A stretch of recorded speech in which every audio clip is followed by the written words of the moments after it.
Hello, I'm Patrick Felvin. I'm the comms manager for the Office of the Police and Crime Commissioner, and I'm here with Alison Hernandez, and we are responding to requests for some video and some audio from our councillor advocates and the public for a bit of a catch-up on what's been going on in policing in the last couple of weeks since the coronavirus lockdown started. We've had a number of people get in touch with us with questions about policing and our partnership works, Alison. First of all, I'm going to dive straight in with quite an unpleasant topic. Assaults and spitting at police officers during this the lockdown.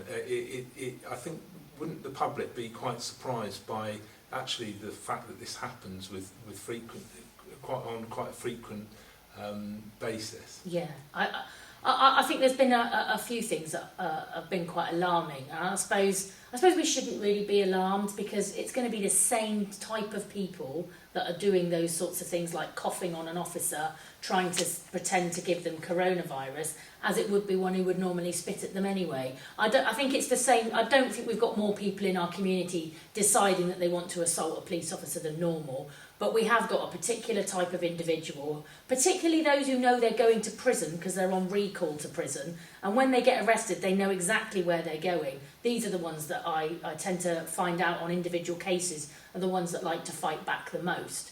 So I think it's disturbing that it's just another reason for them to be horrible to somebody in authority. And it was good to see that we had some good conviction rates in terms of this recently. So somebody got 26 weeks in prison as a result of assaulting an officer through spitting and saying they had coronavirus. So the Crown Prosecution Service and the criminal justice system is taking it very seriously. So I'd just like to see this high level of prison imprisonment for assaults continue post-coronavirus.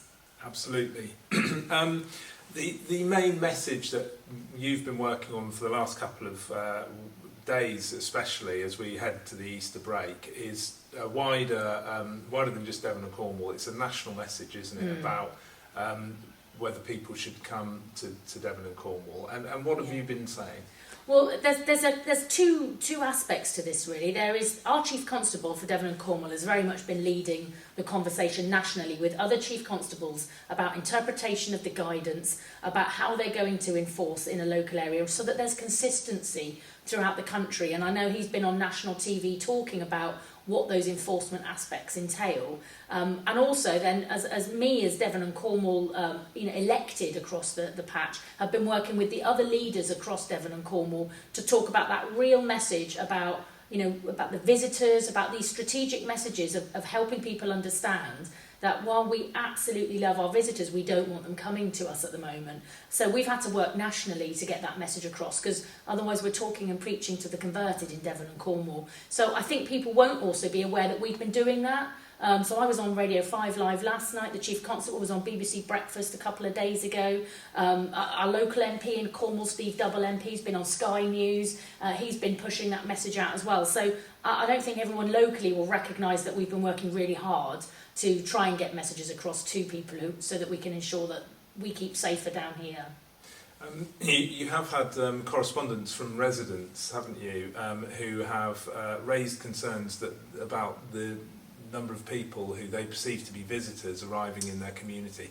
If somebody has turned up in a community, appears to be on holiday, what's the message around that? Should they be going back home or staying put? Yeah, and this is something that we need to do a bit more of, I think, from our office, because now that Cornwall Council have been really proactive in enforcing businesses to close that should be closed, particularly holiday accommodation providers, and also reaching out to those that are in the grey area of the guidance and encouraging them to close too, we need to help promote people to report where they're seeing people who are not abiding by those rules. So for that sort of closure of a business or holiday accommodation down, it will be your local council.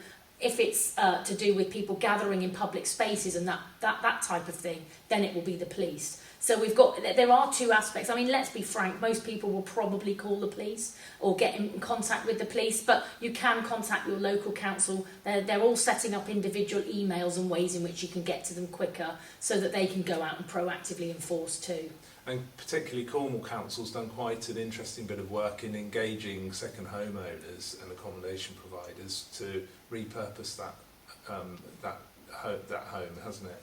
Yeah, it's been proactively asking if they can use them for, the homeless, for people who are victims of crime on our behalf as well, and also so that we can help key workers self-isolate.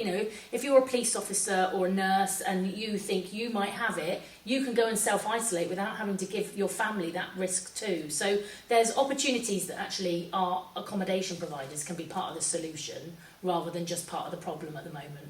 And go along with that theme of victims of crime, there's a new service, isn't there, that's been launched with victim support. Can you explain how that works? So what's been quite interesting, as many of the people watching this video will know, all the basic rules now don't apply. So we can do things quickly and swiftly without having to go through lengthy procurement arrangements and all sorts because we're in a crisis. That's meant we were able to commission in the first week of us getting into this as a national emergency was a new victim care 24/7 live web chat facility and also a 24/7 telephone number.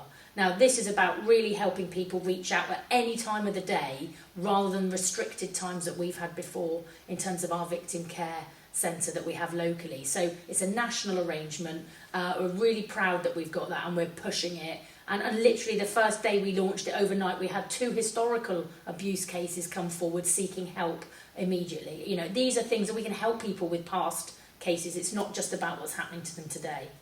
And for anybody who wants to find out more about that or take part in that victim support or wants to pass it on to a victim of crime in their community, the web address is victimsupport.org.uk and the phone number is 0808 168 9111.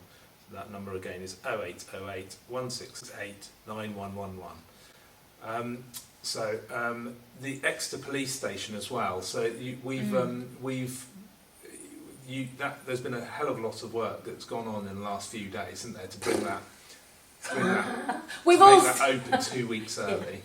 Yeah, I mean, there's just been work from all quarters, really. I mean, we were not planning to have it open until the 22nd of April with the front desk, all of custody, and everybody moved into that police station, 450 people. Well, we've had to make a few early decisions and quick decisions, partly because we've got this issue about virtual courts as well. We've got the fact that we want to do justice and continue doing justice through the new, potentially, technology that we've got, and we got set up in Exeter Police Station. But the reality is the 4 wings of custody that we've got, and some of the councillors watching this will know if they came and visited that day, will see that we're able to really self-isolate people within custody suites, which protects the staff better and protects the detainee. But also the staff in most custody environments are very close sat with each other. And actually the new custody centre here means they can do really good social distancing. Got to teach them a thing or two about what that looks like in a large space now because they're so used to being confined. And it's really important that we can use that new facility straight away. So well done to everybody. A huge upheaval to get the custody team and the front desk over. We still haven't got everybody in there yet because they're actually using Exeter Police Station to run this emergency from. So Silver Command is based in there as well at the moment.